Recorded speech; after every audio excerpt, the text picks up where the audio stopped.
was there a point at which we knew we were good? The answer is yes. I don't remember the day, but it was kind of like that. There was this conversation, and I still don't remember who it was with, but it was somebody who, an executive who controlled our fate or was involved in the decisions that would control our fate. And they said to me a question that I had never heard. And in that moment, I understood things were different. They said something along the lines of, how long do you think you can do this? Loren, very excited to talk to you today. I'm a big Bob's Burgers fan. I wanted to talk to you kind of about the journey of the show. You guys just hit your 300th episode this season. It's been such a long journey there. I'm curious, I've been watching your stuff since like home movies. So I'm curious what that journey has been like to go, to this totally different setup. And now you're 300 episodes in. Yeah, it's in some ways, if you want to talk about home movies, in some ways it's very similar. It's just bigger. It's the spirit of it is very similar. The idea of getting together with your friends and making a show is very much what Bob's is and was when we started, and that is what home movies was. And so in a lot of ways, we feel like we snuck onto broadcast television. It's like a cable show, an Adult Swim show, a small thing that somehow got to be on after The Simpsons, 15 years ago. And I am so glad that what I perceive is that is true, but that the audience was there. They were ready for us. Somehow cable and network TV kind of arrived at the right moment for us to be able to do our thing. That's what's been so cool about it. I remember when I first started watching it, I was like, I love this show. And it felt like it was just mine. And it's like, in a weird way, it still feels that way, even though it is immensely popular. Yes, when you first started watching the show, it was just yours. It was just me tuning in week after week. Which was a beautiful time in a lot of ways. It was scary because we weren't a hit right out of the gates. That's a beautiful thing for those that have experienced it. I have not. For those that have experienced it, it means you're on a rocket that you're taking off and you're just going to have, you're going to know that you have your future assured. What Bob's was I would call it maybe a bubble show. It wasn't a disaster, but it wasn't a rating smash. And I liked those days, and I'll say why. I don't like it from the point of view of just the sheer fear. You make so many decisions a day, working on a show like this, and you don't want to have the fear that if you make the wrong decision, everyone loses their job. That's an uncomfortable amount of stakes, I would say, but it does make you sharper. I think it adds a little adrenaline. It's that emergency room vibe where it might be the stupidest thing. We're in the Avid editing suite and we're moving a fart 2 frames to the left or to the right. But you know what? At that moment, where that fart goes feels life-threatening and life-saving. And so I kind of miss the adrenaline of the old days when we were early and we only had our early fans. And I will say something about you, early fans. That was also amazing. For us to know that we were just starting out, but that we could still pack the room at Comic-Con, it meant a lot to us.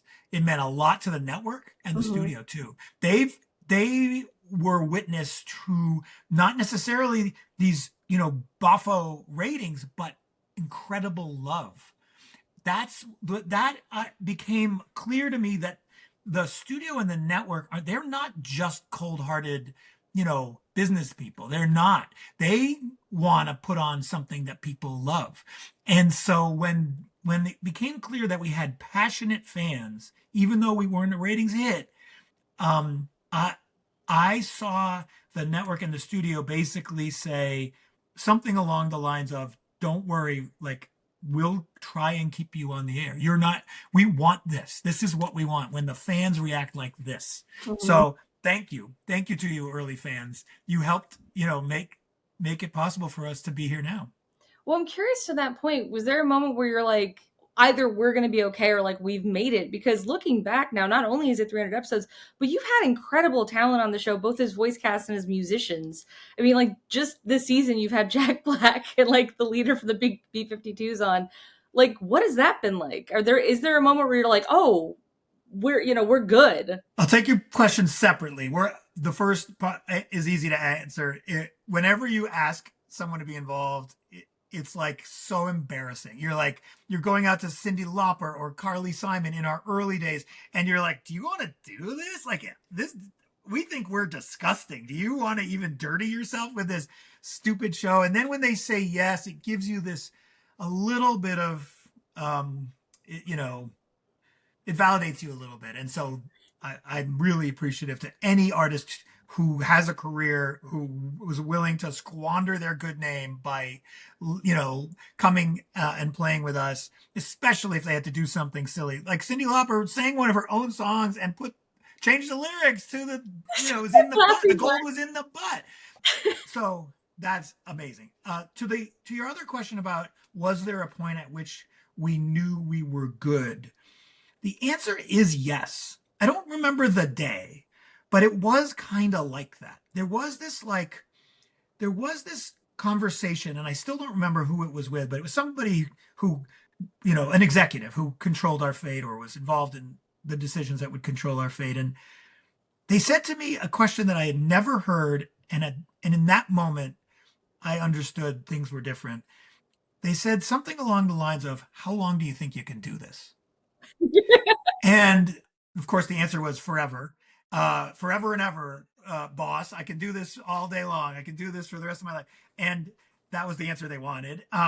And more importantly, they revealed that they knew something that I had not quite been privy to, not because they were keeping it a secret, but just because these things I don't think they're decided in one meeting or in one moment. I think they just kind of emerge. We were going to be okay. We had crossed the threshold for what they needed us to do in terms of numbers, sheer ratings and numbers. And we had shown that we can sustain, we were in it to win it. We were not just like there was not going to be some third season slump or something like that. And again, I forget when it was. It wasn't third season. Maybe let's say roughly, fourth or fifth, or sixth. I don't remember. But it was basically something shifted.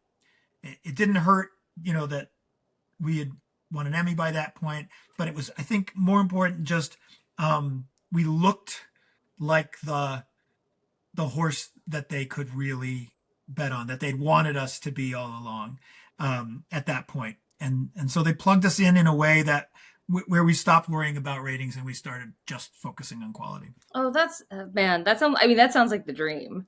Yeah, like, we're good. We could just explore stuff now. Unless you're a weird person like me who missed the adrenaline of and the fear. I mean, that's the irony is, we have to now. I've said this before, and I'm embarrassed, but we sort of have to manufacture our own fear now. So, and we do. We invent things to be afraid of and to keep us up at night, so that it's not about cancellation, but it is about, what if people say this season is bad, or what if people say the show has lost something? Those kinds of fears will keep you working hard. Oh, sure. Well, to that end, how much do you pay attention to like the internet reactions to the show? I pay attention. Everyone who works on the show has a different level of tolerance for that. Mine's very high, which is to say, I don't mind criticism because the overwhelming feeling is support and interest. I mean, I guess a different way to say that is, early on, what I couldn't get enough of was that the kids online, I'm saying kids, but let's face it, some of them are older than me, or they were at the time. Folks online were enjoying the same little things that we did just for ourselves. And that's when I saw that there wasn't really any daylight between us and our fans. We kind of liked the same shows. We gravitated to the same types of jokes. And the little things that we were like, you know what, just do it. Let's put this joke in the background, or let's, do this little bit with this, character. And then the fact that the fans responded it made me feel like we were having a real conversation. I love that. Oh, I mean, that's certainly how I feel when I'm online. I get a lot of TikToks about Bob's Burgers. I wanted to ask you about one in particular because it's a thing that fans have noticed that they have strong feelings about. Why do the Belchers eat tacos from the top down? Oh, they should not do that. No, people love it. People love it. Yeah, people saw it, like, I think in like season 12, Gene does it sideways and people were like upset. Oh my But I'm gosh, curious that's what the so funny. origin was for, like, where did it come across? It's like they eat tacos this way instead of like. I never noticed that. That's was not something that I did consciously. Maybe it was something that a director or a board artist or an animator did consciously. I will find out because I was not aware that this was a thing. Oh yeah, it's a whole, yeah. People, like, there's a whole thing about it that people wondered. The theory is they initially, it was supposed to be burgers they were eating, but then it got changed to tacos, and so the animators were still animating it like like eating a burger. Yep. Or alternately, fans figure that the Belchers are burger kids, and so even tacos they eat like a burger. Very funny. I believe all of those theories. You could also add maybe it was unclear to the animators in South Korea what the prop was, and maybe they just did a few rogue drawings, but I'll find out. I like to think somebody in the building is having a big chuckle right now, and I haven't uncovered their plan, their master plan to for this moment to happen. I do think it's a sign of, as you've pointed out, people watch these shows not just once. Like, we rewatch and rewatch and rewatch. Like, I can't tell you how many times I've seen the series front to back. And it's like, yeah, you pick up these little things and you just become obsessed. And like in our minds, it's like, well, obviously there was a big purpose to that. So it's very funny to We me. I love I wish there was a purpose, and like I said, maybe it's somebody's purpose, just not mine. We do like to put that kind of attention to detail in, so it's reminiscent of stuff that little things that we've added that people pick up on, but that one's new to me. Well, another question that a lot of people have online is there's a debate between Bob's Burgers fans on TikTok specifically about whether the show is political. Fans who love it are on both sides of this debate. Do you think of Bob's Burgers as political? That's a really interesting question. I do and I don't. I mean, we are a character driven show, and as such, we follow a pretty intense regimen of rejecting stories that would be social satire. Those are wonderful. I love that there are shows that do that. I am in awe of the shows that do that well. Certainly, The Simpsons, when it came out, felt like incredible to me, and South Park, same thing. And live action shows all over the place. I'm a fan. I don't feel that I, as a writer, or we as a show, are going to do that well. I always feel like our goal is to be character driven to the end. Like that's we'll wake up in the morning and and go to bed at night thinking about how would our characters interact with a story or with an idea or with a challenge. Of course, we live in the world. We, the people who make the show, understand that we are in we all live in this culture together, and this shared culture. And so inherently everything's political, I guess, on some level. But we try to approach it from the point of view of, I would say, rather than call it political, I would call it humanism. I can see that. It's humanist. It's that phrase is real dusty and kind of lame, but like that's the one that pops into my head for the purposes of your question. Is humanism political? Maybe, but that's our entry point. It's just, do we love these characters? Do they love each other? Do they want to be alive? And do they want to be good people? When they fail, do they own up to their mistakes? And when they strive for something, is it something we recognize in ourselves that we also are striving for? something like that. I mean, this is not written down anywhere. It's not like we have a mission statement, but it's, that's what character driven storytelling is when it's also a comedy, which is to say, it's not, or I should say, that's character driven storytelling when you like your characters. They're Right. not, they're not bad guys. We're not like doing a descent into corruption story or Right. descent into madness. So, they're strivers, and that's so appealing. And if that's political, so be it. I love that. That actually brings me to one of my favorite episodes from last season, Hope and Mike Night. 1, 2, 3. I want to draw a face on your butt and then kiss it. I want to draw a star on your butt and then wish it. I was just knocked out by this episode. Like, it's a funny episode with the kids where they want to have an open mic, but the evolution of Marshmallow on the show has been another thing that fans are very into online, but also just I thought the way Marshmallow is handled in that episode specifically is so beautiful, and the way that the way the show has taken very small characters who maybe were intended as kind of a bit part and have really made them part of the tapestry that is this show. I would love to hear about how that show came about and about Marshmallow in general and how she's evolved. That one is near and dear to me as well.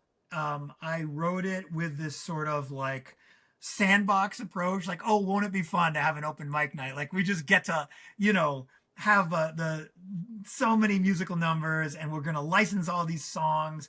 It'll be our big spend for our music budget, and I had been to one over the summer, a little coffee shop in Cape Cod, and I just was so charmed by it. It's so fucking charming, these people putting themselves out there, and that urge. I'm sort of shy, and I wish I was that guy who would get up and sing off key at an open mic night, or this woman who played her flute to a backing track, and I'm not even sure if she was possibly in the wrong key, but it was still so charming. And I was excited to try and give that to Bob's and our kids, and then these side characters. And it was very it was one text to Yari Jones, who we had just cast as Marshmallow, and we've been looking for Marshmallow opportunities, and I said, can you sing? And she said yes. And I was like, how would you like to do a cover of something? And we hadn't yet figured it out. In this open mic episode, it'll be Marshmallow, probably solo voice or solo guitar and voice. It'll be Marshmallow, kind of a big moment. And we started looking for the song, and that was another whole journey. At first I was sniffing out. Well, we looked at a lot of stuff, but that at the close to when we really were at the deadline, Seabird emerged. It's been on my radar since I saw it in the end credits of Hunt for the Wilder People, and it was that blew me away. I didn't know if it was a current song, if it was a old song, which it turns out it is, and I had never heard it before, and I just found it so charming. The Alessi brothers, I had never heard of them, but then it became in regular rotation here at my house. My wife and I is singing it to the point where our kids wanted to actually ban it. They said we weren't allowed to play it anymore because we had worn it out, I guess. Anyway, then it was oh my God, yes. Seabird slowed down, guitar and voice. Chris Maxwell, who's one of our composers, played that guitar lick, and I just love it so much. And Yari killed it, just crushed it. It was that one of those vocal sessions where you're crying. You can't believe your luck that you get to record a performance like that. I think we did 2 takes. That's it. It was perfect. There's a road I know I must go, even though I tell myself that road is closed. I'm tearing up now just remembering it, because especially when the episode came out, it was a dark week, and that episode, it filled me with a lot of hope, and I'm sorry, I'm literally tearing up. It literally just made me feel the sense of community that I love on this show. Me too. I mean, that's what it was intended to do, and then and then Marshmallow delivered. Just delivered as a character, Yari as a performer, Chris as a guitarist. That song, everything came together, and that's why we do this. I mean, that's what you live for those moments. doing a show like this when it all comes together like that. We've had a few of them, and boy, oh boy, it means everything to hear you say that, because it's why we do this. Well, I'm curious about the evolution of Marshmallow because, again, people on TikTok have a lot of thoughts and things like that. But, like, can you talk a little bit about why the recasting happened and how the writers found ways to bring Marshmallow into it and how she's evolved? I think I mean, you can easily, I don't want to oversimplify and make it sound pat, but we're evolving. We, as, somewhat oblivious cis white males, speaking for myself, and we certainly have lots of not cis white males on the show, but we are working on the show, but we're all evolving and learning. And so Marshmallow was never ever intended to be mean, and I don't think anyone thinks that, but I certainly, that was never the thing. It was never like, get it, that person is other and different and stupid or whatever. It was always intended to be loving, but it was it was a short, sharp introduction of a character. We did not, whatever was implied by Marshmallow's incredible life was not clear. It was just a knockout entrance and a great line for how she got her name. And I loved that character, and I loved that voice because I'm a dumbass, and I thought it was funny, to hear a low voice. And that has to evolve as we learn and understand more about trans people and just the rich tapestry of human existence. And I'm putting quotes on that, but I don't mean it ironically. I loved that when we were reminded about representation in casting in general, especially as it pertains to race, then we recast. And then I love that we then found Yari. Yari was the right person. It was so obvious. And then I could have conversations with Yari, and Yari could say, that voice, I don't want to do. If you're going to lower my voice, it's upsetting. I didn't like it that you pitched my voice down. And it's not that Yari's voice is high. It's just, we went a little too low, and there's a taste issue there. It was such a reasonable thing to bring to my attention and to help me see that that's not what this character is about. And it's still going to be a funny character when we need it. There's comedy. You don't need to have the low voice. That's not the joke. Yeah. That's not the joke. And I think I will say, there's a lot of affection for Marshmallow, and it has always been. I mean, the episode where we meet her, where Bob drives a cab, is still one of my favorites because, there are elements of it that are a little dated, but the love and the community that Bob has for the people he meets is so deep that, of course he invited them all to Tina's birthday party. I was just talking to someone else about how this works. When you add a character, you're theoretically, you're not just adding the character who's going to be funny, quote unquote. You're adding a chemical reaction between one of your existing characters and this new character. So it's always the space between the characters. And in Marshmallow's case, Marshmallow was fantastic, but it was Bob's reaction to Marshmallow that made that work on the show. I think that's a very good point. And part of what I've loved also watching the show as I'm a bisexual person, and as Bob kind of increasingly went to that way, and now when I told people we were talking to you, they were like, Bicon Bob. So I'm curious for you guys, when were you like, oh yeah, Bob's bi? Same kind of thing. It's like, you don't say it because maybe that's not something he's said to himself, but you don't not say it. You don't shy away from a joke that enjoys that possibility. John Benjamin taught me that. He found comedy there, in a way that wasn't ew. The joke wasn't ew. The joke was just like, maybe.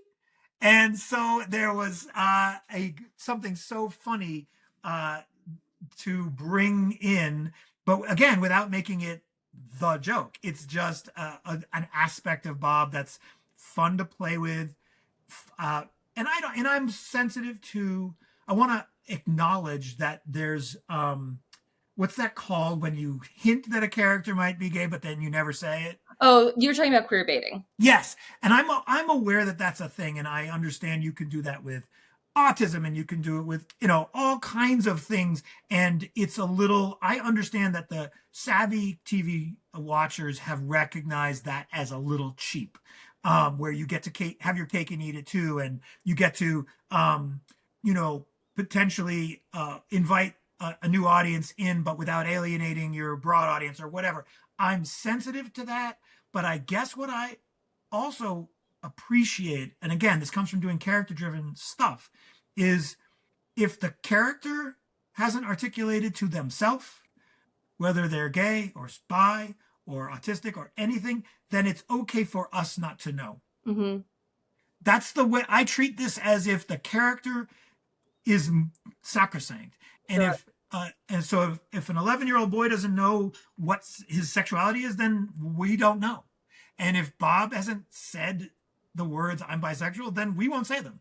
It's not because we're trying to queerbait. It's just because I think it's honest to the character.